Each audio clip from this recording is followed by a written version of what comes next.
Di tengah kekacauan itu, Lim Seon terus meronta, panik dan berusaha melepaskan diri dari cekalan pria yang menahannya.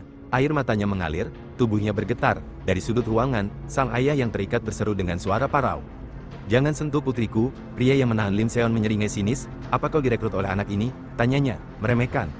Dak Yung, dengan tatapan tajam, berteriak lantang kepada Lim Seon, "Jangan bergerak." Suaranya tegas, menggema di ruangan penuh ketegangan. Namun pria itu kembali bicara, kali ini dengan nada memerintah. "Buang pisaumu, dan angkat tanganmu." Dak Yung menatap tajam ke arah pria itu, terdiam sejenak, ia menimbang situasi. Perlahan, ia menurunkan pisaunya dan membiarkannya jatuh ke lantai. Lalu, ia mengangkat kedua tangannya, menunjukkan seolah menyerah. Pria itu menyeringai puas, "Meskipun kau menyukai uang, seharusnya kau melakukan penyelidikan dengan lebih teliti. Apa kau tahu siapa yang baru saja kau usik?" Dak Yung menjawab santai namun tajam, suaranya tenang tapi menusuk. "Aku tahu betul, aku pernah lihat beberapa orang yang ahli menggunakan pisau di kantor pusat." Ia menatap lurus, dingin, "Tapi orang-orang di sini levelnya jauh lebih rendah. Sepertinya kau merasa aman hanya karena menggunakan manusia sebagai tameng." Ucapan itu membuat pria itu geram, wajahnya menegang. Marah karena diremehkan, ia mencengkeram rambut Lim Seon lebih erat dan berkata dengan suara penuh ancaman.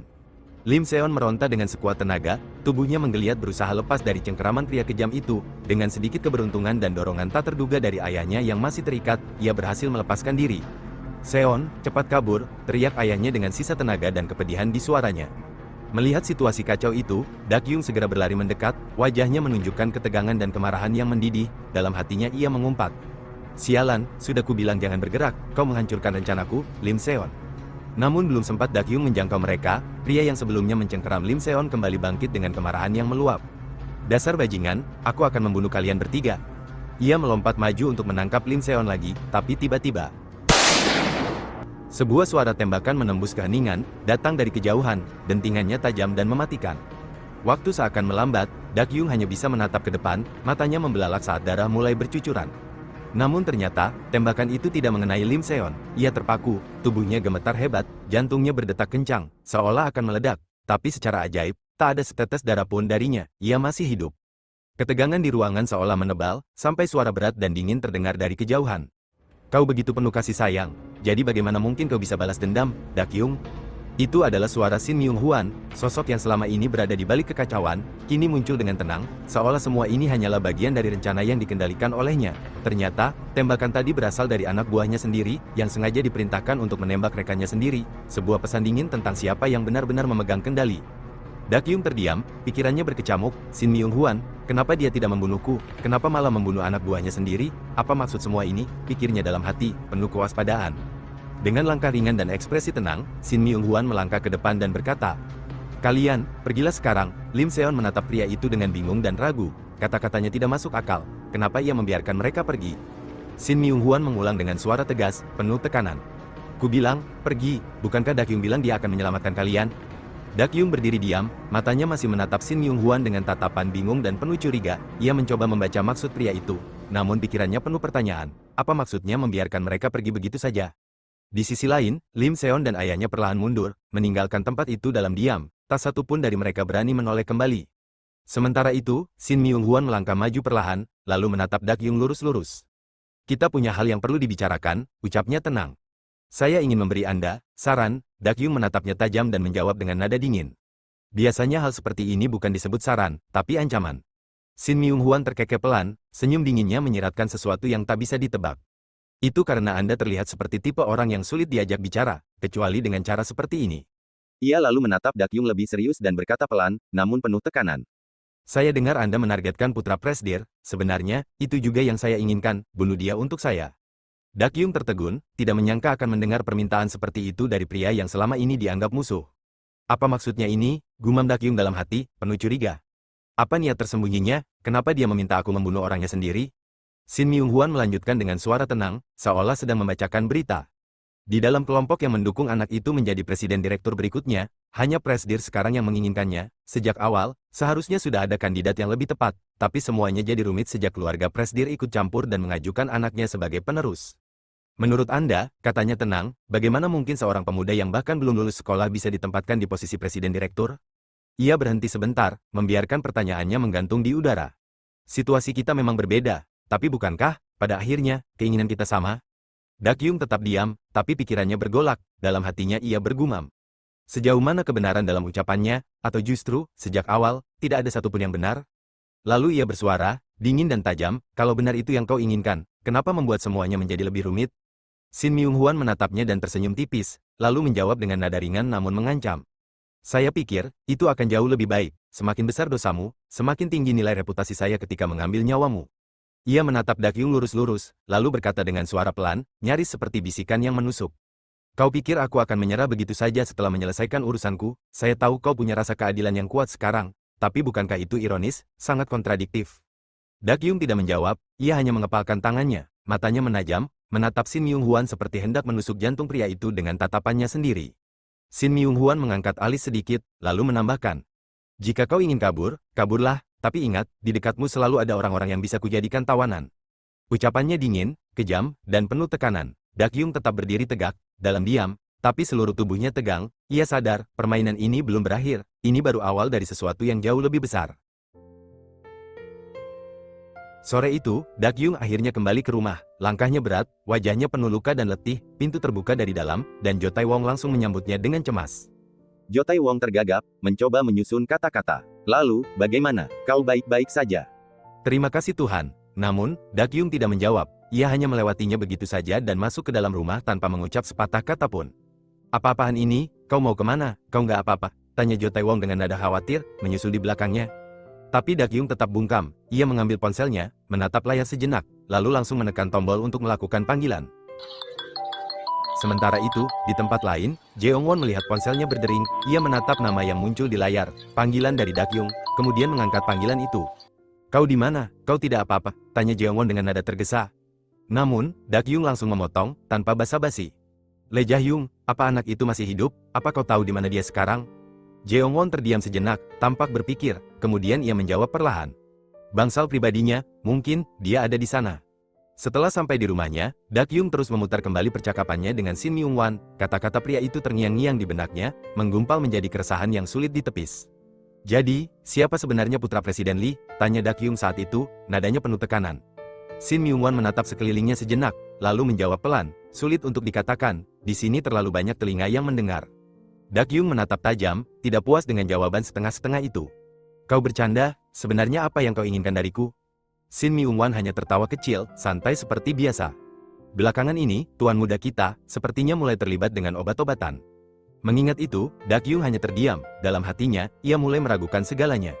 Aku nggak tahu apakah perkataannya itu bisa dipercaya. Tapi, satu hal yang pasti, arah pembicaraan itu jelas menunjuk ke Le Jae-hyung. Anak itu, jelas punya hubungan mendalam dengan Seong Group, tidak peduli siapapun yang ikut campur. Aku harus memeriksanya dengan kepalaku sendiri. Sesampainya di kediaman Lee Jae-hyung, Dakyung melangkah tegas menuju gerbang besar yang dijaga ketat. Seorang penjaga berbadan tegap segera menghalangi jalannya. Maaf, orang luar tidak diizinkan masuk, kata penjaga, suaranya datar namun tegas. Dakyung tidak gentar, ia menyilangkan tangan dan berkata dengan nada santai namun penuh tekanan. Sampaikan kepada Lee Jae-hyung, kalau Lee Dakyung datang. Penjaga itu sempat menatapnya sejenak, lalu mengangkat telepon, berbicara sebentar dengan seseorang di dalam. Tak lama kemudian, ia mempersilakan, silakan masuk. Di bangsal pribadi, Lee Jae-hyung sedang duduk tenang bersama seorang dokter yang baru saja selesai memeriksanya. Ia tampak tenang, hampir terlalu tenang. Pintu terbuka. Dakyung melangkah masuk, menatap pemuda itu tajam. Lee Jae-hyung, sudah lama kita tidak bertemu. Jae-hyung menoleh perlahan, matanya menatap lurus ke arah Dakyung, datar, dingin, dan penuh misteri. Lee Jae-hyung duduk bersandar, menatap Dakyung tanpa ekspresi. Ada perlu apa kau tiba-tiba datang ke sini? Tanyanya, suaranya tenang namun tajam. Lee Dakyung berjalan pelan mendekat, berdiri beberapa langkah dari tempat tidur Jae-hyung. Aku cuma ingin tahu keadaanmu, jawabnya singkat. Karena aku masih hidup, berarti aku baik-baik saja, ujar Jae-hyung sambil memalingkan wajah, menutup keengganannya dengan dingin. Dakyung terdiam, dalam hati ia bergumam, aku nggak boleh terburu-buru mengambil kesimpulan sampai aku yakin, karena sampai saat ini, bagiku dia hanyalah orang biasa yang ikut terseret. Lalu, Dakyung kembali berkata, kau ingat hari itu, saat kompetisi, sebenarnya, kenapa kau maju melindungiku, padahal itu cuma permainan, atau, apa mungkin kau sudah tahu sesuatu sebelumnya? Jae-hyung memegang kepalanya pelan, ekspresinya berubah lelah. Aku cuma merasa sedikit curiga, aku nggak tertembak karena aku sudah bersiap, kau jangan merasa bersalah begitu. Dakyung menatapnya tajam, apa maksudmu, curiga pada apa? Jae-hyung menghela napas, lalu memalingkan muka, cukup, kita bicarakan soal ini nanti saja, kepalaku sakit sekarang. Tapi Dakyung tidak menyerah, suaranya menjadi lebih serius. Kalau nggak sekarang, sepertinya nggak akan ada lagi kesempatan. Aku nggak akan kembali ke sekolah itu lagi. Kaulah yang terluka, tapi bagaimanapun juga, akulah yang jadi target. Jae-hyung menatapnya perlahan, matanya menyipit. Kenapa kau berpikir cuma kau yang ditargetkan? Jae-hyung melanjutkan, cuma kau dan aku yang bertahan sampai akhir dalam game itu. Apa menurutmu itu cuma karena kita beruntung? Kau pikir kau hanya ikut terseret? Dakyung menatapnya, lalu bertanya pelan, maksudmu, ada alasan kenapa kau harus mati? Jae-hyung menarik napas, lalu berkata, pihak sekolah bilang akan meningkatkan keamanan karena insiden terakhir, orang luar tidak lagi diizinkan masuk. Jumlah personel keamanan juga ditambah besar-besaran, menurut rumor, sampai akan ada security checkpoint di sekitar sekolah. Dakyung menggeleng pelan, lupakan soal itu, aku tanya yang tadi, sebenarnya apa maksud perkataanmu sebelumnya? Siapa yang menargetkanmu, dan kenapa kau ditargetkan? Jae-hyung terdiam, matanya menatap Dakyung penuh makna. Lee Dakyung, kau selalu bertanya, tapi tidak pernah benar-benar menceritakan siapa dirimu, siapa kau sebenarnya, apa kau berniat memberitahuku? Dakyung tak menjawab, ia hanya menatap Jae-hyung dalam diam. Jae-hyung berbalik menuju meja, suaranya lebih tenang. Kau datang jauh-jauh ke sini sendirian, bahkan tanpa pengawal atau mobil, tidak ada perlindungan dari rumahmu, bagaimana kau bisa begitu yakin datang ke tempat seperti ini? Dakyung tetap diam, memperhatikan Jae-hyung tanpa ekspresi. Jae-hyung mengambil sebuah kartu dari atas meja, lalu menyodorkannya pada Dakyung. Kalau begitu, tinggallah di rumahku saja. Dalam hati, Dakyung ia bergumam, apa dia khawatir padaku, lalu pikirannya langsung membantah, tidak, ini lebih ke arah, dia ingin menempatkanku di sampingnya, untuk mengawasiku. Di luar rumah Jae-hyung, tepatnya di dekat pagar, dua orang pengawal tengah berbincang santai. Katanya teman tuan muda datang menjenguk, ucap salah satu dari mereka. Saya juga sudah diberitahu kemarin, jawab pengawal lainnya sambil mengangguk pelan.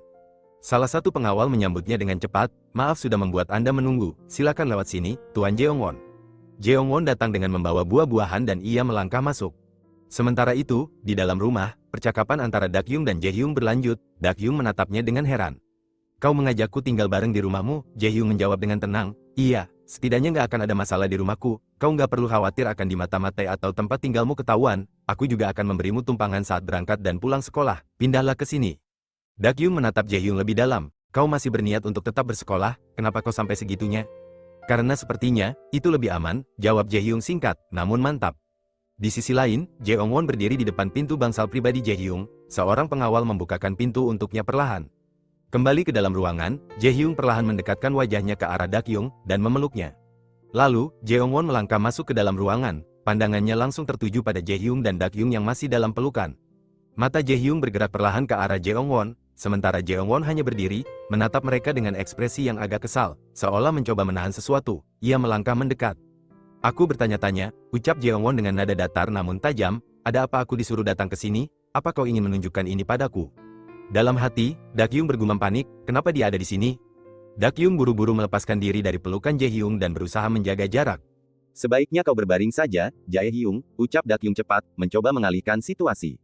Namun Jeongwon tidak berhenti di situ, ia menatap Jae-hyung dengan senyum miring. Kau punya sisi manis juga, ya, Jae-hyung, katanya sinis, ini nggak seperti kau yang biasanya. Jae-hyung berkata, kenapa kau datang ke sini? Dengan senyum tipis, Jeongwon menjawab, tentu saja aku datang untuk menjemputmu, aku khawatir. Namun Jae-hyung memicingkan mata, nada suaranya tajam, bukankah kau datang untuk mengawasi apa yang akan kulakukan dengan Lee Dakyung? Jeongwon terdiam sejenak, lalu tertawa kecil, ternyata aku ketahuan ya. Kurasa kau sedang gamut, kalau begitu, aku taruh ini di sini dan langsung pulang saja ya. Mendengar itu, dalam hati, Dakyung bergumam, dia gak datang menyusul karena berpikir aku akan datangkan. Dia bicara belak-belakan di depan orang. Jeongwon lalu melirik ke arah Dakyung, memperhatikan wajahnya dengan cemas. Dakyung, wajahmu, kenapa? Kau terluka lagi? Dakyung menunduk sedikit dan menjawab datar, jangan khawatirkan aku, kau pulang saja. Tapi Jeongwon tetap bersikeras, ayo kita pulang bareng, aku akan mengantarkanmu. Sudahlah, kita bicara nanti, tunggulah di luar, ujar Dakyung singkat, mencoba menahan ketegangan. Di saat yang sama, Jeongwon melirik ke arah Jae-hyung dan berkata, Jae-hyung, aku senang melihatmu sudah siuman. Aku pulang dulu ya, kau istirahatlah. Namun tatapan Jae-hyung tiba-tiba berubah tajam saat memandangi Jeongwon, suaranya dingin dan serius. Jeongwon, apakah itu kau? Apa itu kau yang memerintahkan Lim Seon? Langkah Jeongwon terhenti, ia perlahan membalikkan tubuhnya dan menatap Jae-hyung. Apa maksudmu tiba-tiba bicara seperti itu? Jae-hyung menceritakan apa yang ia lihat kemarin, saat hari kompetisi olahraga berlangsung, ada Lim Seon tepat di samping gudang tempatmu berada, hanya ada kalian berdua di tempat itu, setelah kupikir-pikir, itu sangat janggal, beritahu aku, kenapa kau ada di gudang pada hari itu? Jeongwon menjawab dengan suara tajam, kau menuduhku hanya karena aku berada di tempat yang sama dengannya hari itu, logikamu sangat tidak masuk akal. Namun Jae-hyung melanjutkan, kau kan berbeda. Senior yang menghilang 2 tahun lalu, dia terus mengubah tempat tinggalnya di luar negeri setiap beberapa bulan. Seolah-olah dia seperti dikejar oleh seseorang. Apa kau ingin aku beberkan lebih banyak lagi? Jeongwon terdiam sejenak, lalu berkata dengan dingin. Apa sebenarnya yang ingin kau katakan? Itu alasan kenapa aku harus membunuhmu? Jaehyung menatap tajam. Iya, kalau dilihat dari sifatmu, kau memang tipe yang akan menyingkirkan siapapun yang tak kau sukai dari hadapanmu. Mungkin kau berada dalam posisi di mana kau akan mendapatkan keuntungan dari kematianku, bukankah begitu? Jeongwon langsung menjawab, bukan. Di dekat mereka, Dakyung memperhatikan percakapan itu dengan serius. Lalu ia berkata, orang yang memerintah Lim Seon bukan Jeongwon, tapi bajingan itu, Shin Myung-hwan dari Seong Group. Mereka berdua langsung terkejut dan tidak mengira bahwa Shin Myung-hwan adalah orang yang menyuruh Lim Seon. Lalu, Jaehyung memberikan tatapan yang tajam dan menyeramkan setelah mendengar perkataan Dakyung. Dalam hati, Dakyung bergumam, ekspresi macam apa mereka berdua barusan. Kemudian, Jeongwon berkata, sepertinya aku harus pulang sekarang, ayo kita pulang bareng, Dakyung. Namun Jaehyung langsung menyela, aku belum selesai bicara dengan Dakyung, kau pulanglah duluan. Jeongwon terdiam sejenak, lalu beranjak untuk pulang. Kalau begitu, sampai ketemu besok di sekolah, ucapnya singkat sebelum melangkah pergi. Jaehyung lalu membaringkan badannya di tempat tidur dan bertanya, bagaimana kau bisa tahu kalau orang itu yang melakukannya? Dakyung menjawab sambil menatap lurus, kita bicarakan soal itu nanti, di mana kamarku? Jaehyung, yang tampak sedikit bingung, memegang kepalanya, apa? Dakyung menegaskan, kau kan mengajakku tinggal bareng tadi, aku juga nggak punya barang-barang yang harus dibawa, beritahu aku di mana kamarku. Seorang pengawal membimbing Dakyung menuju kamar yang telah disiapkan. Toilet dan kamar mandi ada di sebelah sini, jelasnya, kami akan membawakan makanan setiap jam 9 pagi, jam 1 siang, dan jam 6 sore. Kami harap Anda sebisa mungkin tidak keluar, demi keamanan Anda. Dakyung menatap pengawal itu, lalu bertanya, keluar kamar juga tidak boleh? Pengawal itu mengangguk pelan, iya. Saat pengawal itu hendak beranjak pergi, Dakyung bertanya lagi, apa seseorang pernah menempati kamar ini sebelumnya? Langkah pengawal itu terhenti sejenak, ia menoleh dan berkata, saya juga tidak tahu sampai sejauh itu, pokoknya, kalau Anda butuh sesuatu, silakan beritahu pengawal yang berjaga di depan kamar, kami akan menjaga Anda secara bergiliran, kalau begitu, saya permisi. Dakyung hanya mengangguk perlahan dan menatap kamar itu dengan sorot mata penuh rasa ingin tahu. Dakyung mencoba menghubungi Jo Taewong lewat telepon. Aku memutuskan untuk tinggal sementara di rumah Jaehyung, kata Dakyung singkat. Ah ya, itu bagus, ucap Jo Taewong. Bagaimana dengan kamarmu? Kamarku yang sekarang berbeda dengan kamar tamu yang pernah kutempati sebelumnya, kata Dakyung, mungkin ini kamar yang dulu digunakan oleh orang tua atau saudaranya. Dalam hati, Jo Taewong mengamati, sepertinya maksudnya dia menyuruhku untuk menyelidiki soal itu, dan ini bukan situasi yang berbahaya kan? Jo Taewong merasa lega mendengarnya. Oke, jaga dirimu baik-baik, katanya sebelum panggilan berakhir. Setelah menutup telepon, Dakyung duduk termenung. Ia harus mencari cara keluar dari ruangan itu. Lalu matanya tertuju pada sebuah lampu hiasan di meja. Tanpa berpikir lama, ia melempar lampu itu ke arah jendela kaca dengan suara keras. Dua pengawal yang berjaga langsung membuka pintu dengan panik. Ada apa, Nona? Apakah Anda tidak apa-apa? Ada yang bisa kami bantu? Dakyung segera memanfaatkan situasi. Ia mulai berakting, berkata dengan nada gemetar. Merah, warna merah, itu mengingatkanku pada kejadian itu. Aku trauma, tolong singkirkan semua itu, saya mohon. Salah satu pengawal menunduk sopan. Maaf, Nona, kami akan segera memindahkannya. Jika perlu, kami bisa membawa Anda ke bangsal untuk menenangkan diri. Sudahlah, tidak perlu, potong Dakyung, tapi ekspresinya tiba-tiba berubah. Ia melihat ke arah tanaman hias di pojok ruangan. Merah, teriaknya panik sambil menunjuk. Pengawal yang satunya memicingkan mata, bingung. Tapi, itu warna hijau. Namun saat mereka lengah, Dakyung langsung berlari keluar ruangan dengan kecepatan penuh. Dalam hati, mungkin aku memang punya bakat dalam akting. Namun, pelariannya tak berjalan mulus. Seorang pengawal lain muncul dari lorong dan menghadangnya. Anda mau kemana, Nona? Anda tidak boleh berkeliaran sembarangan. Pengawal di belakang ikut menyusul dan berkata, Nona, kami sudah menyingkirkan semua barangnya, tolong kembali ke dalam. Dakyung tiba-tiba berteriak keras, suaranya menggema di seluruh rumah.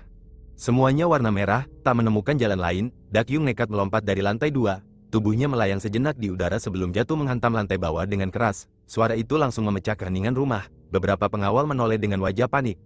Nona Dakyung melompat dari lantai 2, teriak salah satu dari mereka, terkejut dan segera bergerak cepat. Namun Dakyung sudah lebih dulu menyelinap, menahan sakit di kakinya, lalu masuk ke salah satu ruangan besar yang ia temukan tak jauh dari tangga. Napasnya memburu, matanya awas menatap sekeliling, ia bersandar sejenak di balik rak tinggi. 4 pengawal di lantai 2, 5 di lantai 1, ternyata Lee Jae-hyung menempatkan begitu banyak orang, gumamnya dalam hati, sambil menenangkan dirinya. Ia baru menyadari bahwa ruangan itu ternyata sebuah perpustakaan pribadi. Rak-rak kayu tua berjajar rapi, penuh dengan buku dari berbagai genre. Ia melangkah pelan. Ngomong-ngomong, ini perpustakaan, bisiknya pelan. Apa dia tipe yang suka membaca sebanyak ini? Ia menarik salah satu buku dari rak. Buku itu nyaris bersih, nyaris tak berdebu. Namun, tiba-tiba sebuah tangan mencengkeram pergelangannya dengan lembut namun tegas. Lee Dakyung, suara itu terdengar di belakangnya, tenang tapi menusuk. Sedang apa kau di sini? Dakyung memandang Jaehyung dengan mata membelalak, terkejut melihat pria itu berdiri di hadapannya. Dalam hatinya, ia bergumam panik. Apa-apaan ini? Aku yakin pintu masuk cuma ada satu. Jangan-jangan, dia sudah ada di sini sejak awal. Jaehyung menatapnya tajam, ekspresi wajahnya tak bisa disembunyikan lagi, campuran antara marah dan kecewa. Suaranya meninggi, tidak seperti biasanya. Kenapa kau nggak bisa diam, Dakyung? Kenapa kau masuk ke sini diam-diam? Kenapa kau membuat keributan seperti ini, dalam situasi seberbahaya ini? Dakyung hanya diam, bibirnya bergerak pelan seperti hendak menjawab. Tapi tak ada suara yang keluar. Dalam hati, ia bergumam, dia kelihatan sangat marah. Jaehyung melanjutkan, nadanya masih keras namun kini sedikit bergetar. Apa kau nggak sadar, aku membawamu ke rumah ini untuk melindungimu? Ia menghela napas kasar. Apa kau nggak tahu kalau kau akan semakin cemas kalau terus seperti ini? Kau hanya memperburuk keadaan. Dakyung akhirnya membuka mulut, namun kalimatnya langsung dipotong. Kembali ke kamarmu, dan jangan berkeliaran kemana-mana.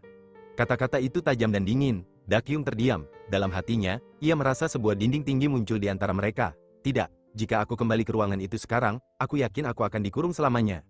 Saat hendak berbalik, tubuh Dakyung goyah, dan tanpa sengaja ia terjatuh ke arah Jaehyung. Tubuh mereka bersentuhan sesaat, cukup untuk membuat dada Jaehyung mengencang dan mata Dakyung membelalak.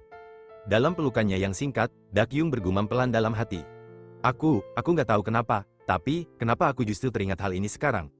Saat Jaehyung masih berdiri mematung karena pelukan singkat itu, Dakyung memejamkan mata sejenak, sebuah kenangan perlahan muncul di benaknya. Ia teringat saat duduk santai bersama Jo Taewong di ruang tamu, menonton drama romantis di televisi. Suasananya hangat, tetapi komentar Jo Taewong justru menambah kesan komedi. Itu dia, kata Jo Taewong sambil menunjuk layar. Kau lihat dan pelajari itu, oke? Dakyung mengerutkan alis, heran, seharusnya mereka ngobrol dulu, apa pentingnya tiba-tiba begitu, katanya, menunjuk adegan dramatis penuh emosi yang menurutnya agak berlebihan.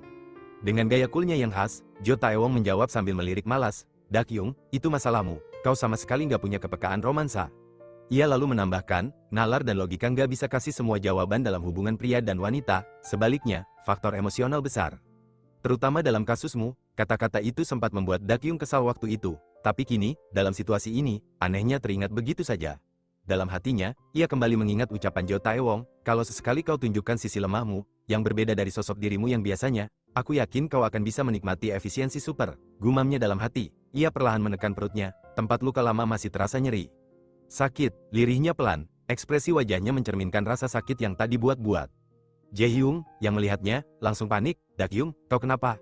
Dalam hatinya, Dakyung bergumam penuh harap, air mataku, kumohon, keluarlah. Ia memejamkan mata sejenak, menundukkan wajah, dan memaksa emosinya naik ke permukaan, dan akhirnya, setetes air mata jatuh di pipinya, diikuti oleh beberapa tetes lainnya. Ia bicara dengan suara lirih, terbata. Aku merasa semakin cemas kalau sendirian di kamar, jadi, pokoknya aku takut kalau harus sendiri. Kalimatnya menggantung, Dakyung tidak mampu menyelesaikannya dengan utuh, tapi di dalam hatinya, ia tahu akting itu berhasil. Jaehyung, yang awalnya ingin memarahi, kini justru menatap Dakyung dengan kaget dan bingung, matanya mengamati pipi Dakyung yang basah oleh air mata. Dakyung, kau menangis? Dakyung tak ada jawaban, ia hanya menatap Jaehyung. Tapi reaksi Jaehyung justru tidak seperti yang ia harapkan, bukannya menghampiri, Jaehyung justru membalikkan badan dan mulai berjalan menjauh.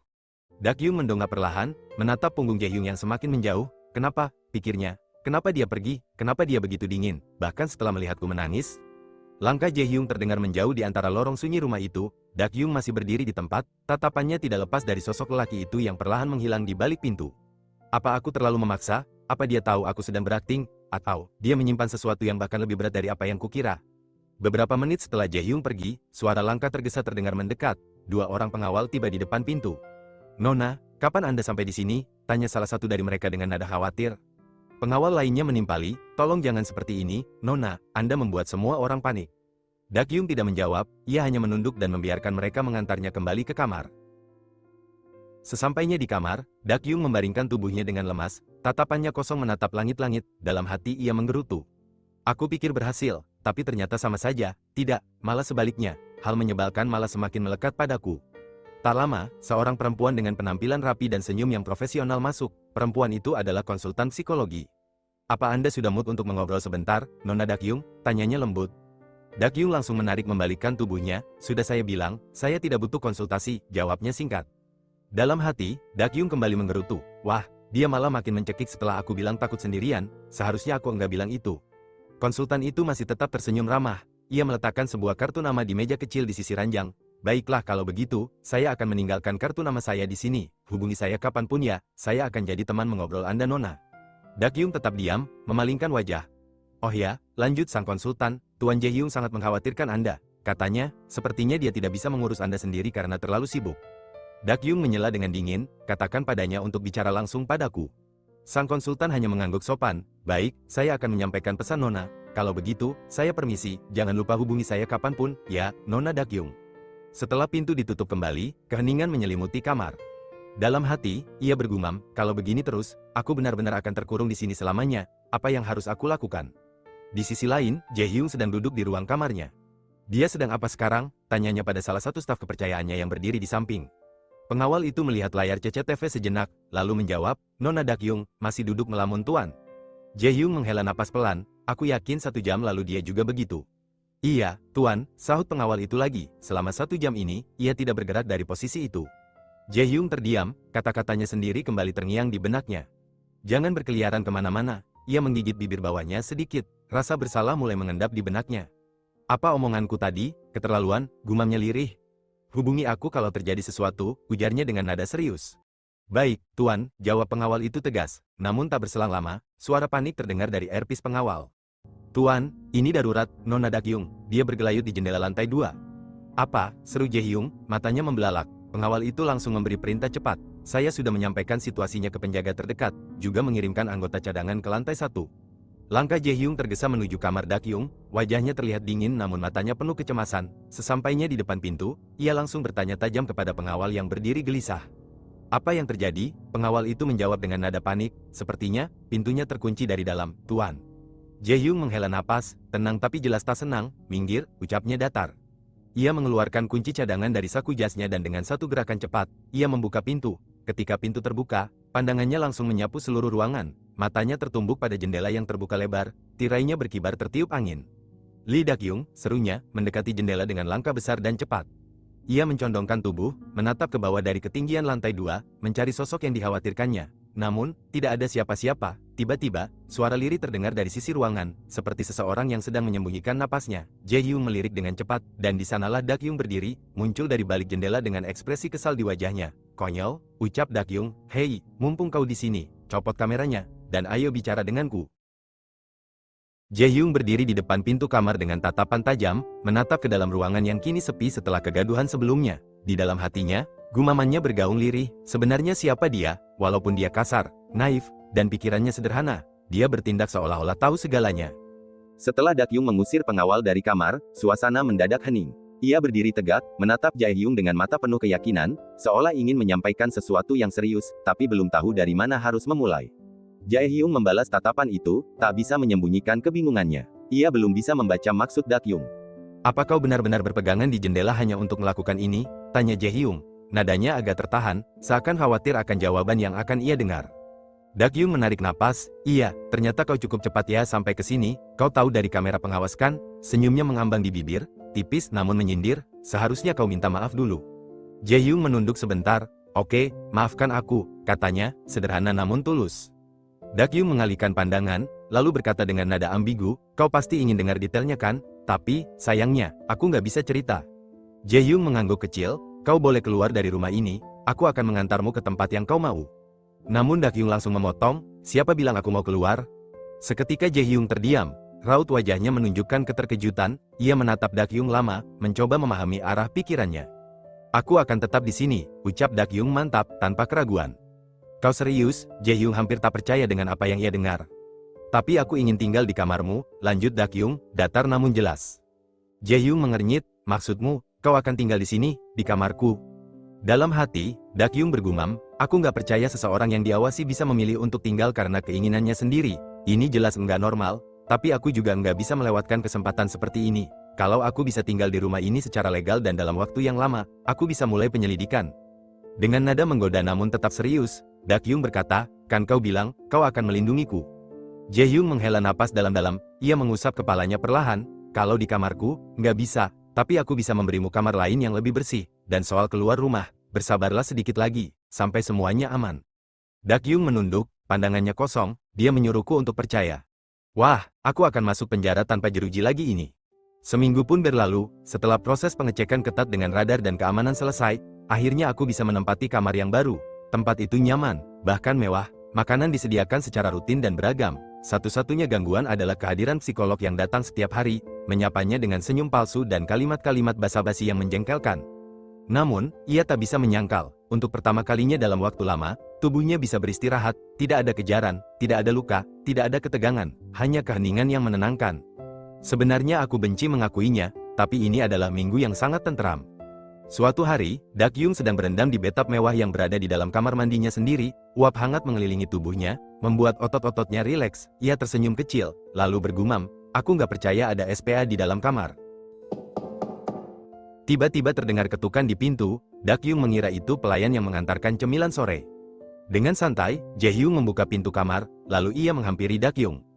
Dengan sedikit terkejut dan masih basah, Dakyung berseru, apa ini, ternyata kau, apa aku sudah selesai karantina sekarang? Jaehyung membalikkan wajahnya cepat, mencoba menjaga sopan santun, karantina apanya, balasnya cepat, namun senyum kecil muncul di sudut bibirnya. Lalu, dengan sedikit canggung, ia bertanya, tadi kau sedang berendam? Ya, begitulah, jawab Dakyung datar sambil meliriknya, ternyata kau sudah melepas gipsmu. Iya, jawab Jaehyung pendek, ia tampak ragu, seperti ingin mengatakan sesuatu, tapi tak tahu bagaimana harus memulainya, kata-katanya terpatah-patah. Ada apa? Dakyung mengangkat alis, curiga namun tetap tenang. Akhirnya, dengan ekspresi sedikit malu dan suara agak pelan, Jaehyung berkata, apa kau juga suka berenang? Jaehyung membawa Dakyung menuju sebuah area tersembunyi di sisi rumah. Saat keduanya tiba, Dakyung berhenti melangkah, matanya membelalak melihat pemandangan di hadapannya. Wah, apa-apaan ini, ucapnya takjub, ternyata ada kolam renang juga di rumahmu. Jaehyung melirik ke arah kolam yang kosong, lalu menjawab santai, airnya dikosongkan, kolamnya memang enggak dipakai belakangan ini, sepertinya aku harus mulai mengisinya sekarang. Dakyung menatap Jaehyung dengan ekspresi kecewa, sayang banget, mulai kapan aku bisa pakai kolam renangnya? Kira-kira mulai lusa, jawab Jaehyung sambil berjalan mendekat ke tepi kolam, memeriksa kondisinya. Dakyung masih berdiri di tempat, menatap kolam itu penuh rasa penasaran dan antusias. Rumah ini ternyata menyimpan lebih banyak kejutan daripada yang ia bayangkan. Jaehyung membalikkan badannya perlahan, namun pandangannya tetap melirik ke arah Dakyung yang masih berdiri di ambang pintu. Kemarilah, ucapnya singkat, suaranya tenang namun tegas, aku akan menunjukkan yang lainnya. Dakyung mengikuti langkah Jaehyung tanpa banyak tanya, dan mereka pun berjalan melewati sisi dalam rumah yang belum pernah ia lihat sebelumnya. Saat tiba di sebuah ruangan yang remang namun hangat, tatapan mereka sama-sama tertuju pada satu titik, sebuah proyektor tua yang mengarah ke layar lebar di dinding. Dakyung memerhatikan wajah Jaehyung yang tampak sedikit lebih rileks di tempat itu, lalu ia bertanya pelan, apakah kau mau nonton film? Jaehyung mengangguk ringan, tanpa menoleh, iya, aku paling suka nonton film di sini, sejak aku masih kecil. Dakyung menatapnya, kali ini dengan ekspresi yang lebih lembut. Kata-kata Jaehyung terasa sederhana, tapi menyimpan sesuatu yang dalam. Ia terdiam sejenak sebelum bertanya lagi, pelan, nyaris seperti gumaman, kau sudah tinggal di sini sendirian sejak kecil. Aku enggak selalu sendirian, kata Jaehyung akhirnya, suaranya datar tapi jujur, ada juga orang-orang yang merawatku. Dakyung menatapnya, memperhatikan sorot mata Jaehyung yang samar, dalam hati ia bergumam, sepertinya masih ada hal yang belum ia katakan, pasti dia enggak akan menjawabku. Bahkan kalau aku bertanya sekalipun. Mereka berdua duduk diam, hanya ditemani cahaya redup dari layar proyektor yang mulai menayangkan film. Tanpa banyak kata, mereka menonton bersama. Suasana tenang, hanya ada dentingan suara dari film yang berjalan. Beberapa saat kemudian, Dakyung menguap pelan, matanya mulai berat. Apa filmnya seru? Tanyanya sambil melirik Jaehyung. Jaehyung menggeleng samar, aku menontonnya cuma untuk mengosongkan pikiranku. Belakangan ini semuanya terasa berat, jadi, aku merasa lelah. Dakyung terdiam, ingatannya melayang ke saat Jaehyung terkena tembakan, semua karena dirinya, rasa bersalah itu kembali merayap. Tanpa sadar, ia meletakkan tangannya di leher Jaehyung, mengusapnya lembut, dalam hatinya ia bergumam, kenapa ini membuatku merasa bersalah sekali? Tiba-tiba Dakyung membuka mulutnya, singkirkan hal seperti itu dari kepalamu, apa kau mengerti? Jaehyung pun hanya terdiam, matanya tetap tertuju padanya, seolah tak bisa berkata apa-apa lagi. Mereka kembali menonton dalam diam, dan perlahan, Jaehyung mulai tertidur, kepalanya bersandar di bahu Dakyung. Dakyung meliriknya sekilas. Dia tertidur, gumamnya dalam hati, kami ketiduran, tapi, aku bisa meninggalkannya di sini, kan, dia tidur sangat nyenyak, lebih baik aku tidak membangunkannya, ini kesempatan bagus untuk penyelidikan. Dengan hati-hati, ia bangkit dan meninggalkan Jaehyung yang tertidur lelap di sofa, langkahnya ringan dan tenang. Tak lama kemudian, di lorong, seorang pengawal menghampirinya. "Nona, sudah kembali, bagaimana dengan tuan muda?" "Dia sedang tidur," jawab Dakyung santai. Pengawal itu menoleh ke arah ruangan dan terkejut saat melihat Jaehyung tertidur di sofa. "Beliau tidur, tapi tuan muda susah tidur akhir-akhir ini." "Dia tidur dengan nyenyak kok," kata Dakyung. "Beliau tidak bisa tidur kalau bukan di kamar pribadinya," sahut pengawal itu dengan bingung. Sementara itu, Jaehyung mulai mengerjapkan matanya. Kesadarannya perlahan kembali. Ia menoleh ke samping. Kosong, Dakyung sudah tak ada di sana. Matanya menyapu sekeliling ruangan dengan gelisah. "Dakyung," bisiknya pelan. Kebingungan mengisi wajahnya. Ia duduk tegak, mencari-cari sosok yang sebelumnya ada di sampingnya. Tapi ruangan itu sudah sepi. Jaehyung sedang olahraga kakinya. Di tengah sesi olahraga ringannya, pikirannya perlahan hanyut. Ia menghela napas sambil membayangkan wajah Dakyung. Dalam hati, ia bergumam, "Lee Dakyung, dia selalu membuat batas. Dia tidak menunjukkan perasaannya pada siapapun, seolah tak membiarkan siapapun masuk." Meski Dakyung terlihat memiliki banyak celah, anehnya, Jaehyung selalu merasa kehilangan kendali setiap kali berhadapan dengannya. "Kenapa aku selalu terpengaruh olehnya? Sebenarnya, apa yang dia inginkan?" Gumamnya pelan. Wajah Dakyung terus membayangi pikirannya, membuatnya hampir lupa bahwa ia sedang melatih tubuhnya. Tiba-tiba, sebuah tangan menghentikan gerakannya. Jaehyung menoleh kaget, dan di hadapannya berdiri Dakyung. "Kau nggak boleh mengangkat badanmu seperti itu," kata Dakyung tegas, nada suaranya seperti menegur anak kecil yang nakal. Jaehyung menatapnya dengan ekspresi terkejut. Dakyung berkata, "Apa kau ingin mematahkan kakimu? Bagaimana bisa kau tiba-tiba merelaksasi kakimu seperti itu?" lanjut Dakyung, kesal tapi tak bisa menyembunyikan kekhawatirannya.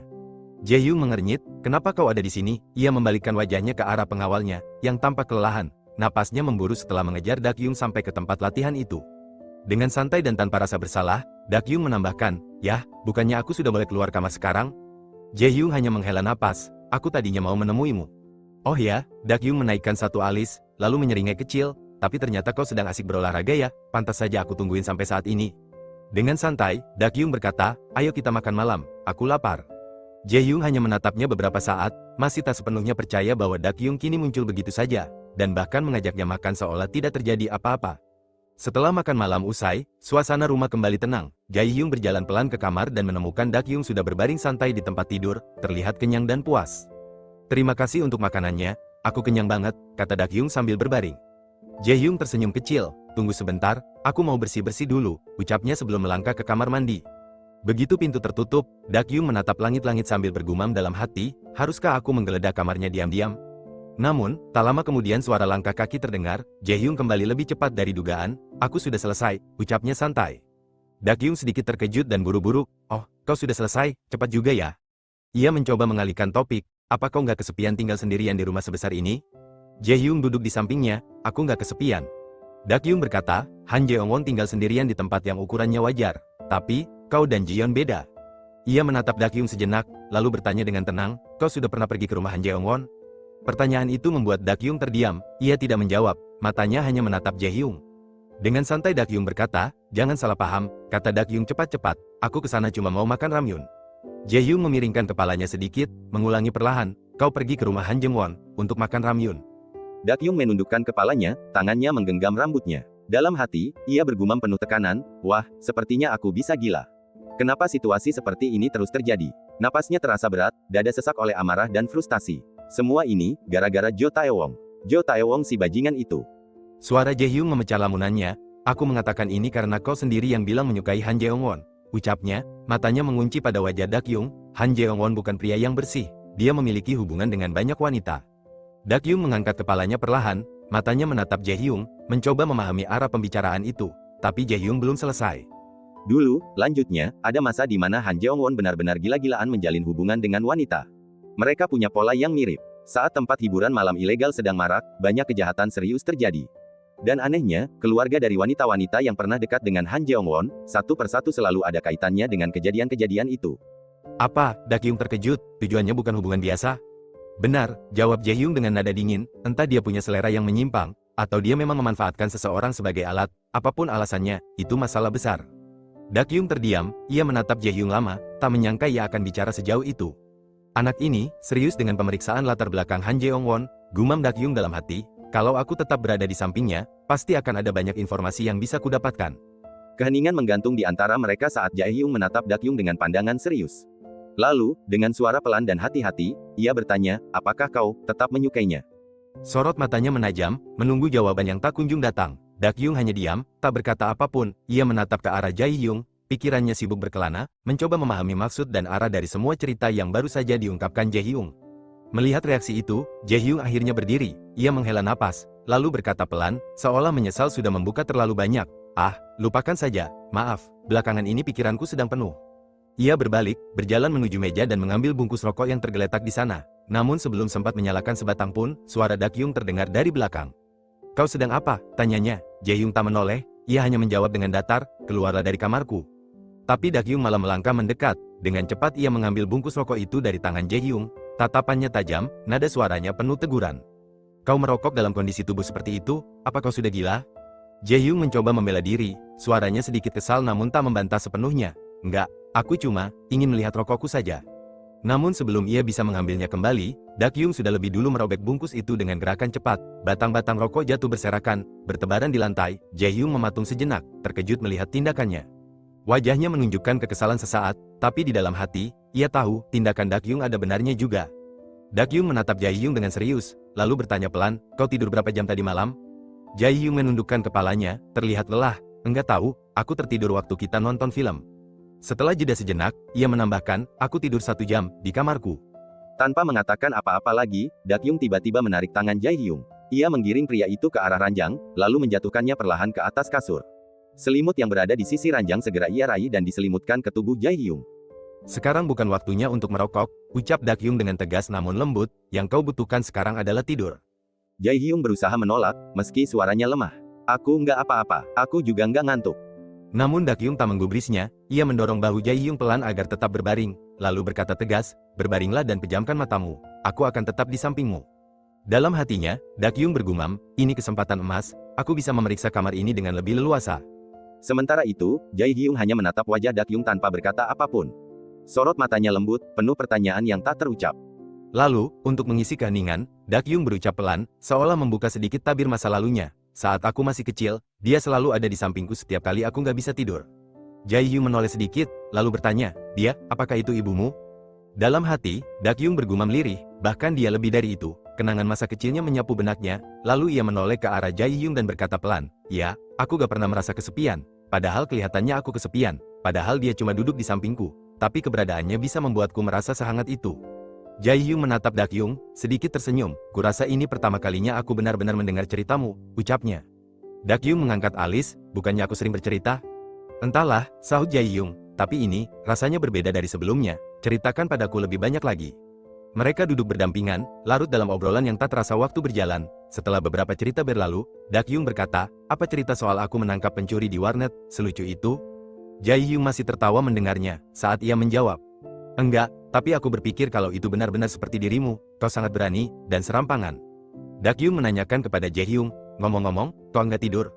Jae-hyung mengangguk perlahan, matanya setengah terpejam. Aku jadi ngantuk setelah mendengar ceritamu, ceritakan padaku lebih banyak lagi, aku suka suaramu. Setelah Jae-hyung benar-benar tertidur, Dakyung perlahan bangkit dari sisi ranjang, dengan hati-hati agar tidak menimbulkan suara. Ia mulai menggeledah kamar Jae-hyung, lemari, laci, bahkan sela-sela kecil di balik rak, semua diperiksa dengan teliti. Dalam hati, Dakyung bergumam, aku nggak mengira kalau aku sampai harus membuatnya tertidur untuk melakukan ini. Tapi, setelah semua ini, nggak ada hal-hal istimewa yang kutemukan. Ini sangat sulit, aku punya banyak keyakinan, tapi bukti fisiknya nggak ada, sama sekali nggak ada. Tiba-tiba, handphonenya berdering, layar menunjukkan nama yang langsung membuat jantungnya berdegup cepat, Han Jeong-won. Ia menatap layar itu dalam diam beberapa detik, lalu akhirnya mengangkatnya, ada apa? Tanyanya datar. Dari seberang, suara Jeong-won terdengar santai, hampir ceria. Dakyung, aku nggak mengira kau akan benar-benar mengangkat teleponku. Dakyung menarik napas, kenapa kau menelponku? Pantas saja tadi aku punya firasat bagus, jawab Jeong-won, tidak menjawab langsung. Dakyung bertanya lagi, lebih tegas, kenapa kau menelponku? Kali ini suara Jeong-won terdengar sedikit lebih lembut.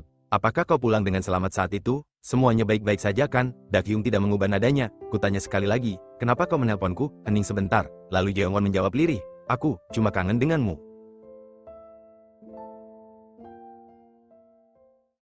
Dakyung menatap layar ponselnya sambil bergumam dalam hati, aku harus menutup teleponnya sekarang. Namun tepat ketika jarinya hendak menekan tombol, suara Jeong-won terdengar lagi dari seberang. Tunggu sebentar, ucapnya cepat. Dengan senyum tenang yang hampir bisa Dak Yung bayangkan dari nada suaranya, Jeong Won berkata, kau akan pergi ke sekolah kan besok? Tujuanku menelponmu sebenarnya hanya untuk menanyakan itu. Dak Yung sedikit terkejut, bagaimanapun juga, sepertinya aku memang harus pergi ke sekolah. Semuanya sudah terlanjur seperti ini, pikirnya. Aku akan pergi ke sekolah, jawab Dak Yung akhirnya. Sepertinya kita bisa bertemu besok. Aku tutup ya teleponnya. Namun sebelum ia sempat menutupnya, Jeong Won kembali bertanya, ngomong-ngomong, kau lagi di mana? Dak Yung terdiam sejenak. Ia menimbang-nimbang, lalu dengan cepat mencari alasan, aku lagi di rumah. Sudah ya, aku tutup teleponnya. Begitu sambungan terputus, Dak Yung menghela napas dan bergumam dalam hati, apa dia sedang mengawasiku? Kadang-kadang aku merinding sendiri. Keesokan paginya, sinar matahari menyelinap lewat celah tirai. Di ruang makan, Jae-hyung sudah duduk dengan tenang menikmati sarapannya. Tiba-tiba, suara langkah kaki terdengar dari belakang. Ia menoleh. Apa tidurmu nyenyak? Tanyanya sambil melirik ke arah Dak Yung yang baru saja muncul. Iya, jawab Dak Yung singkat. Ia kemudian bertanya balik, kau enggak pergi ke sekolah hari ini? Jae-hyung menjawab, aku akan mulai pergi ke sekolah minggu depan. Dibanding itu, sekarang pasti gerah kalau pakai seragam musim dingin. Dak Yung mengangguk, lalu mengerutkan dahi, tapi aku enggak punya seragam musim panas. Tanpa berkata banyak, Jae-hyung bangkit dari kursinya dan berjalan ke arah lemari. Tunggu sebentar, katanya. Jae-hyung kembali dengan satu setel seragam sekolah wanita musim panas dan menyerahkannya kepada Dak Yung. Dak Yung menerimanya, matanya menatap penuh heran. Wah, terima kasih. Tapi, kenapa kau punya seragam musim panas cewek? Jae-hyung menatap lurus dan menjawab dengan tenang, aku pernah punya kakak perempuan. Dak Yung terkejut. Apa, kau punya kakak perempuan? Tanyanya tak percaya. Iya, jawab Jae-hyung sambil melirik jam. Sekarang jam 8:40, sepertinya kau akan terlambat. Dak Yung segera bersiap dan melangkah cepat menuju pintu. Dalam hati, ia bergumam, aku harus menanyakan soal itu nanti. Lalu Dak Yung menoleh dan berkata, oke, aku berangkat dulu ya. Jae-hyung mengangguk, oke, hati-hati di jalan. Setibanya di sekolah, Dak Yung melangkah masuk ke dalam kelas. Suasana tampak biasa saja, namun sorot mata seseorang segera tertuju padanya. Jiyeon melirik ke arah Dak Yung dengan tatapan terkejut dan penuh perhatian. Tanpa membuang waktu, ia segera menghampiri bangku tempat Dak Yung duduk. Apa kau tahu betapa khawatirnya aku terhadapmu? Tanya Jiyeon dengan nada penuh emosi. Kenapa kau enggak mengangkat teleponku? Dak Yung terdiam sejenak. Dalam benaknya terlintas kembali ancaman Shin Myung-hwan. Ia bergumam dalam hati, aku enggak bisa berbuat apa-apa soal anak cowok. Tapi aku harus menjaga jarak dengan Jiyeon. Dasar Shin Myung-hwan brengsek. Jiyeon melanjutkan, suaranya sedikit bergetar. Aku dan anak-anak yang lain cuma tahu kalau ada insiden yang menyebabkan seseorang terluka. Jadi, aku benar-benar khawatir. Aku takut, orang itu adalah kau. Sekali lagi Dak Yung membatin, ternyata info yang tersebar keluar hanya sebatas itu ya. Lalu ia menatap Jiyeon dan berkata datar, aku merasa tidak nyaman, jadi, pergilah. Jiyeon tertegun mendengar kata-kata itu, wajahnya berubah, nada suaranya ikut meninggi. Dasar cewek enggak sopan ini, hei, hal buruk pasti terjadi saat cuaca semakin panas seperti ini. Ayo kita pergi ke pantai, oke? Nanti aku akan menyewa villa, kita bisa mengadakan pesta barbecue dan memakai bikini. Namun Dak Yung hanya menunduk, dalam hatinya ia bergumam, kalau kau terlibat lebih jauh lagi, kaulah satu-satunya yang akan berada dalam bahaya. Lalu ia berkata dengan datar, aku terganggu, jadi, pergilah. Jiyeon terdiam, air mata mulai menggenang di matanya. Ia menatap Dak Yung dengan kecewa yang begitu jelas, lalu berkata pelan, Dak Yung, kau benar-benar menyebalkan. Setelah itu, ia berdiri dan pergi meninggalkan kelas sambil mengusap air matanya. Dak Yung hanya bisa menatap punggung sahabatnya itu yang menjauh. Dalam hati, ia sadar, kalau aku enggak menjaga jarak dengan Jiyeon, dia akan benar-benar berada dalam bahaya, bahkan bisa dijadikan alat untuk mengalahkanku. Setelah keluar dari kelas, Dak Yung melangkah pelan menyusuri koridor sekolah. Ia menatap langit yang dipenuhi awan putih lembut, berusaha menenangkan pikirannya yang masih gelisah. Udara terasa tenang, namun pikirannya jauh dari kata damai. Dari kejauhan, beberapa siswa memperhatikannya. Bukankah itu Lee Dak Yung, anak level 1 yang baru pindah itu? Bisik seorang siswi. Iya, katanya dia pacaran sama Lee Jae-hyung, timpal temannya. Serius, bukannya dia pacaran sama Han Jeong-won? Yang lain ikut nimbrung. Itu gosip lama. Dia bahkan main papero game sama Jae-hyung, katanya, ujar siswi pertama. Tiba-tiba, mata mereka membelalak melihat pemandangan yang mengejutkan di depan mata mereka. Han Jeong-won muncul dan langsung memeluk Dak Yung erat. Aku merindukanmu, katanya lembut. Namun Dak Yung tampak tak senang, ia segera melepaskan pelukan itu dan berkata tegas, jangan peluk aku sembarangan. Jeong-won tersenyum santai, maaf, aku cuma merasa sangat senang bertemu denganmu, seragam musim panasmu bagus banget. Dari belakang, dua siswi tadi berbisik dengan suara riang. Lihat kan, sudah kubilang dia pacaran sama Han Jeong-won. Jeong-won memiringkan kepalanya sedikit, lalu berkata, wah, sudah hampir sebulan kita tidak bertemu. Apa kabarmu baik-baik saja? Dak Yung hanya menjawab singkat dan cuek, iya, kemudian ia melangkah pergi dari tempat itu. Namun Jeongwon dengan cepat menyusulnya dan bertanya, ngomong-ngomong, kau ada masalah apa dengan Jion? Tadi aku lihat dia, moodnya jelek banget. Dakyung menghela napas panjang, dia masih seperti itu, jawabnya pelan. Jeongwon tampak bingung, memangnya kenapa, ada apa, tanyanya lagi. Namun Dakyung menggeleng, sudahlah, lupakan saja. Jeongwon masih penasaran, kenapa, ada apa, ceritakan padaku. Dakyung akhirnya berkata dengan suara lirih, aku hanya takut kalau dia bersamaku, dia malah akan terlibat dan terkena dampaknya. Aku akan mengurus ini sendiri, jadi, jangan khawatir. Jeongwon mengangguk perlahan, lalu menunjuk ke arah bangku taman di halaman. Ayo duduk sebentar, ucapnya sambil tersenyum. Mereka duduk berdua, sejenak suasana terasa tenang. Jeongwon menatap Dakyung dan berkata dengan serius, ini cuma pemikiranku, tapi, sepertinya situasi enggak akan berubah meskipun kau menjaga jarak dengan Jion sekarang. Dakyung terkejut, dalam hati, ia bergumam, apa maksudnya, ini sudah terlambat? Jeongwon melanjutkan, bagaimana kalau kau tetap berada di sisinya saja, menjaganya langsung. Dakyung termenung, mempertimbangkan kata-kata itu, benar, sejujurnya, karena dia sudah ditandai, akan sulit untuk menghindar. Lagi-lagi, aku membuat orang yang enggak tahu apa-apa jadi ikut terlibat, gumamnya dalam hati. Jeongwon menatapnya lembut, enggak apa-apa, Dakyung, semua akan baik-baik saja, katanya menenangkan. Namun, beberapa detik kemudian, Jeongwon tiba-tiba terdiam, wajahnya berubah, seolah ia merasakan sesuatu yang familiar. Dakyung menatapnya heran. Kau kenapa? Tanyanya. Jeongwon mengernyit. Kenapa ya? Rasanya aku terus mencium bau Jaehyung darimu. Ia menatap Dakyung lebih dalam, lalu bertanya dengan nada ragu. Apa kau bersamanya sebelum pergi ke sekolah hari ini? Dakyung menatap Jeongwon dengan wajah datar, lalu berkata, enggak kok. Namun dalam hatinya, ia bergumam, apa karena aku memakai sampo milik Jaehyung? Bagaimana bisa dia tahu? Sebentar, kenapa aku malah memikirkan perasaan Han Jeongwon? Pikirnya lagi, kesal pada dirinya sendiri. Lalu ia menatap Jeongwon dan bertanya tegas, sejak awal, apa urusannya denganmu? Jeongwon tersenyum santai, menyebalkan banget ya, katanya sambil memiringkan kepalanya. Dakyung mengerutkan kening, karena itu aku tanya, apa urusannya denganmu? Jeongwon memandangnya sebentar, lalu bertanya, kau marah padaku, soalnya, aku sadar kalau aku orang yang gak punya hak untuk seperti itu. Dakyung menahan napas sejenak, lalu bertanya, sebenarnya, kenapa kau seperti ini padaku? Jeongwon tersenyum lebar, lalu ia berkata pelan dengan nada menggoda, karena kau cantik, kecantikanmu itu, sulit dilupakan setelah dilihat sekali. Dakyung hanya menatapnya tanpa kata, hatinya terasa kacau oleh campuran rasa bingung, curiga, dan jengah. Dalam diam, Dakyung menunduk, matanya kosong menatap tanah, dalam hati ia bergumam, apa-apaan ini, kata Jaehyung, Han Jeongwon adalah kolektor gadis-gadis yang berhubungan dengan bidang itu, tapi, aku kan enggak seperti mereka. Perasaannya mulai berkecamuk, ia merasa terjebak dalam sesuatu yang bahkan tak sepenuhnya ia pahami. Sebenarnya, kenapa aku? Pikirnya lagi. Tiba-tiba, ingatannya berkelana ke masa lalu, wajah seorang perempuan muncul samar di benaknya, mungkin ibunya sendiri, sosok yang selama ini jarang ia pikirkan, namun entah kenapa, kini terasa relevan. Ia bergumam pelan dalam hati, sebentar, apa ini juga termasuk, apakah semua ini ada hubungannya? Tatapannya kini mengeras, dan nama itu melintas di kepalanya, kau, sejauh mana kau tahu tentangku? Pikiran itu menghantam keras, rasa curiga, ketakutan, dan keterkejutan bercampur dalam diamnya. Ia menyadari, mungkin semuanya lebih rumit dari yang ia bayangkan. Tiba-tiba Jeongwon teringat sesuatu, ia menarik tangan Dakyung secara mendadak. Dakyung terkejut dan berkata, apa, kita mau kemana? Jeongwon tidak menjawab, ia hanya mendorong Dakyung ke depan, membuat Dakyung bingung harus berbuat apa. Dakyung menatap ke depan dan melihat Jion sedang berdiri dalam kesedihan. Ia melirik ke belakang, ke arah Jeongwon, lalu bertanya pelan, apa, aku harus apa? Apa yang harus kulakukan? Jeongwon mendekat dan berbisik, minta maaflah padanya, katakan bahwa kau menyesal, berbaiklah dengannya. Dakyung ragu sejenak, namun akhirnya ia berkata dengan suara pelan, hei, soal tadi, aku minta maaf. Namun, Jion langsung memotongnya, enggak, Dakyung, selama ini aku yang sudah kelewatan, aku minta maaf, sudah kuduga, kita memang berbeda, kau berasal dari golongan level itu, jadi kurasa tindakanmu benar.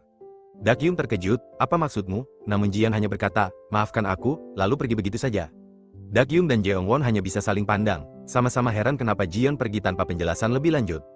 Dakyung berkata pelan, kenapa dia tiba-tiba seperti itu, dia membuatku semakin gelisah. Ia menunduk, gelisah, sepertinya ada kesalahpahaman di sini. Setelah pulang sekolah, Dakyung berjalan seorang diri, dalam hati ia bergumam lagi, aku yakin, aku datang ke sekolah ini untuk balas dendam. Aku memanfaatkan Jion untuk mengumpulkan informasi, aku nggak punya alasan untuk mengkhawatirkannya, dan memang seharusnya aku nggak mengkhawatirkannya. Kalau aku memiliki hati yang lembut seperti itu, aku nggak akan berpikir untuk balas dendam sejak awal. Tapi kenapa aku malah mengkhawatirkannya seperti ini, sampai rasanya mau gila? Tiba-tiba, Jeongwon muncul dan menyapanya, Dakyung, kau pulang sendirian? Dakyung terkejut dan menghela napas, jangan terus-menerus muncul dari belakangku seperti itu. Tak lama, seorang pengawal muncul dan berkata, "Nona, mari kita langsung pulang." Dakyung menolak halus, "Saya pulangnya nanti." Jeongwon menoleh ke arah pria itu dan bertanya, "Apakah itu sopirmu?" Pengawal itu menjawab, "Sebaiknya Nona langsung pulang." Dakyung menatapnya dengan tidak senang, "Cuma 1 atau 2 jam kok." Pengawal itu berkata, "Mari kita pulang terlebih dahulu lalu membicarakannya." Pengawal itu menjawab tegas, "Saya juga hanya menjalankan perintah, jadi mau bagaimana lagi?" Jeongwon masih terjaga dan berkata dengan heran, "Dakyung, ternyata kau punya sopir." Dakyung menatapnya sejenak lalu berbicara pelan, "Apakah kau punya waktu hari ini?" Dengan suara rendah dan sedikit bingung, Jeongwon menjawab, "Ya, saya punya." Dakyung menarik napas pelan, lalu berkata, "Kalau begitu." Tanpa berkata apa-apa lagi, Dakyung tiba-tiba menarik tangan Jeongwon, "Ayo." Mereka berdua mulai berlari, menjauh dari pengawal yang sejak tadi mengikuti Dakyung. Jeongwon yang masih bingung mengikuti langkah Dakyung, bertanya sambil setengah berlari, "Sebenarnya ini apa yang sedang terjadi?"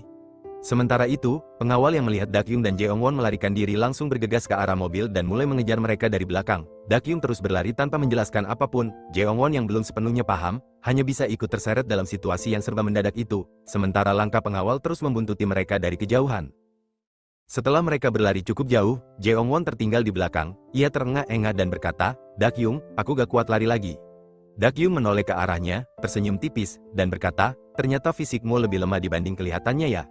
Jeongwon berkata, "Wajar saja aku lelah, kalau harus berlari menjauh dari mobil yang melaju. Mungkin kau nggak tahu ini, Dakyung, tapi ini pertama kalinya dalam hidupku aku kencan seperti ini." Dakyung terdiam sejenak lalu menatap sekitar dan berkata, "Aku kehilangan jejaknya, karena terlalu fokus melarikan diri." Jeongwon mengernyit, "Apa, maksudmu, Jion?" Dakyung tak menjawab, dan Jeongwon langsung menambahkan, "Sudah kuduga kau mengikutinya karena ketikiran." Dalam hati, Jeongwon bergumam, sepertinya dia nggak mau mengakuinya. Lalu Dakyung berkata lirih, "Tapi kalau aku pulang sekarang, aku pasti dalam masalah besar." Jeongwon melihat ponselnya dan menghela napas, "Seharusnya kau masuk mobil saja tadi." Sambil melihat ponselnya, Jeongwon berkata, "Tunggu sebentar." Dakyung menoleh dan ikut melihat layar ponsel Jeongwon. "Nah, ketemu," ucap Jeongwon sambil menunjukkan status-status dari Jion. Mereka melihat bahwa Jion sedang pergi ke suatu tempat. Tanpa banyak bicara, mereka langsung bergerak ke arah lokasi itu. Begitu tiba, Jeongwon berkata dengan yakin, "Sudah kuduga, benar di sini tempatnya." Dakyung tersenyum tipis dan berkata, "Sepertinya kau bisa jadi detektif." Di kejauhan, Jion, yang sedang berada di lokasi, tampak curiga. Ia melirik ke arah belakang seolah merasa sedang diikuti. Spontan, Dakyung dan Jeongwon buru-buru bersembunyi. Jion berhenti sejenak dan bergumam, "Sepertinya aku mendengar suara teman-teman, apa aku berhalusinasi?" Dari balik persembunyian, Dakyung menahan napas dan berbisik, "Hampir saja ketahuan." Jeongwon menahan tawa dan berkata pelan, "Wah, ini sangat menegangkan, dan seru juga ya." Namun Dakyung langsung berkata serius, "Kita gak bisa terus begini." Jeongwon bingung, "Kenapa? Warna rambutmu terlalu menarik perhatian," jawab Dakyung. Mereka pun segera pergi ke tempat lain untuk menyamarkan penampilan. Jeongwon mengenakan topi, lalu tertawa terbahak-bahak melihat Dakyung. Namun, tawanya semakin keras saat melihat Dakyung yang kini mengenakan kacamata besar, sesuatu yang tak pernah ia pakai sebelumnya. Jeongwon nyaris tak bisa menahan tawa. "Dakyung, itu malah lebih menarik perhatian." Dakyung menghela napas panjang dengan kesal, "Kau bisa berhenti tertawa gak? Aku cuma mencoba memakainya saja." Lalu Jeongwon berkata, "Kalau kita sudah terlanjur ingin melakukan ini, bagaimana kalau kita sekalian ganti seragam sekolah juga? Soalnya ini benar-benar terlalu menarik perhatian." Dakyung pun mengangguk setuju. Tak lama kemudian, mereka sudah mengganti pakaian mereka. Keduanya berdiri di depan cermin, memperhatikan penampilan baru mereka. Jeongwon tersenyum dan berkata, "Wah, ini seperti kaos couple." Dakyung menatap dirinya di kaca dan berkata, "Ini sudah cukup, kan? Kita nggak terlalu mencolok lagi, kan?" Jeongwon mengangguk, "Iya, ini sudah cukup." Kemudian Dakyung bertanya, "Hei, bagaimana dengan Jion?" Jeongwon menjawab, "Dia tadi pergi ke arah pintu keluar. Ayo, kita segera ke sana sebelum terlambat." Jion sedang duduk sendirian di salah satu tempat. Dakyung dan Jeongwon pun diam-diam duduk tak jauh darinya, berniat memantau gerak-geriknya. Jeongwon berbisik, "Sepertinya aku tahu kenapa Jion berkata seperti itu tadi." Dakyung menoleh penasaran, "Kenapa memangnya?" Jeongwon lalu menunjukkan sesuatu dari ponselnya, "Coba lihat ini." Dakyung menatap layar ponsel itu dan bertanya, "Apa ini?" Jeongwon menjelaskan, "Ini seperti status pemberitahuan perubahan level dari komunitas online sekolah, level 2 dan 3. Lihat, Jion dari kelas 31, Kim Minji dari kelas 23, level Jion turun. Makanya dia terlihat seperti itu tadi." Dakyung terkejut, "Apa-apaan ini?" Jeongwon mendesah, "Ini jelas kebiasaan buruk yang sudah jadi budaya." Dakyung menggeleng tidak percaya, "Pihak sekolah membiarkan ini terjadi begitu saja?" Jeongwon menjawab, "Mereka memang berusaha membatasinya, tapi hanya di permukaan saja, tidak ada tindakan nyata." Jeongwon berkata, "Ternyata harga saham All Cosmetics juga turun drastis kali ini." Dakyung berkata, Itu milik Jion, Jeongwon berkata. Jadi itulah alasan sebenarnya dia berkata seperti itu. Lalu Jeongwon berkata, ngomong-ngomong, Dakyung, apa kau ingin memperbaiki hubunganmu dengan Jion? Dakyung menunduk sejenak dan menjawab, aku tidak tahu. Jeongwon melanjutkan dengan tenang, bagaimanapun juga, kau harus memberitahukan alasan yang bisa dia mengerti. Kalau tidak, kesalahpahaman yang gak perlu seperti ini hanya akan terus menumpuk. Dakyung pun mengangguk pelan. Oke, Jeongwon tersenyum ringan. Ini keinginan pribadiku, tapi aku harap kalian berdua bisa berhubungan baik. Dakyung menatapnya dan bertanya, kenapa? Jeongwon menjawab, saat kau bersama Jion, menurutku, kau jadi sering tersenyum. Dakyung terdiam, dalam hatinya, ia bergumam, sejujurnya, saat aku sempat curiga bahwa kau hanya memanfaatkanku, aku merasa cemas, sekaligus lega, kalau kau memang mendekatiku untuk tujuan seperti itu berarti kita hanya saling memanfaatkan, jadi, rasa bersalahku akan sedikit berkurang. Tapi, ini malah membuatku gak nyaman. Kenapa? Kenapa perkataanmu itu terdengar begitu tulus? Ketika Jion hendak beranjak pergi, Dakyung dan Jeongwon langsung melirik ke arahnya. Jeongwon berkata pelan, dia pergi, ayo, kita ikuti dia. Mereka pun mulai mengikuti Jion dari kejauhan, tapi Jion tampaknya mulai merasa ada yang mengikutinya, langkahnya melambat, dan ia beberapa kali menoleh ke belakang, curiga.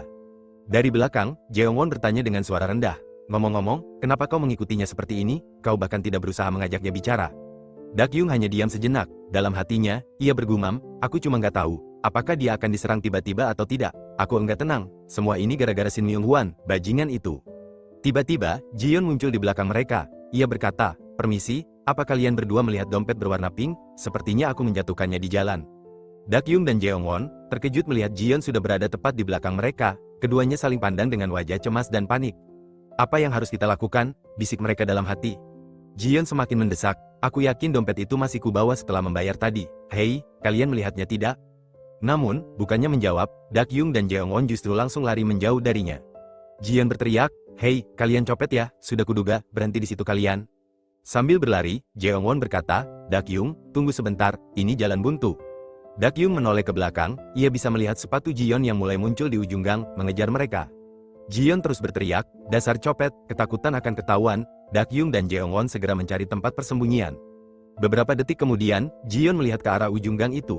Tapi tempat itu tampak kosong, ia berhenti dan celingukan, frustasi. Dalam hati, Jion bergumam, apa-apaan ini, aku yakin mereka masuk ke gang ini tadi. Ia mengumpat, sial, semuanya benar-benar menyebalkan. Di dalam persembunyian sempit itu, Dakyung dan Jeongwon bersembunyi rapat-rapat, tempatnya terlalu kecil, membuat mereka tanpa sadar menjadi sangat dekat, tubuh Dakyung nyaris menempel pada Jeongwon, dan suasananya terasa semakin canggung. Dalam hati, Dakyung bergumam, ini benar-benar sialan, ditambah lagi, semua ini gara-gara ulahku sendiri, sekarang kami malah jadi lebih dekat dibanding saat itu, sial. Sementara itu, Jeongwon yang menyadari betapa dekat posisi mereka, mulai merasa deg-degan, ia bisa merasakan detak jantungnya semakin cepat saat Dakyung menempel padanya. Situasi yang tak terduga itu membuat suasana terasa makin rumit antara mereka.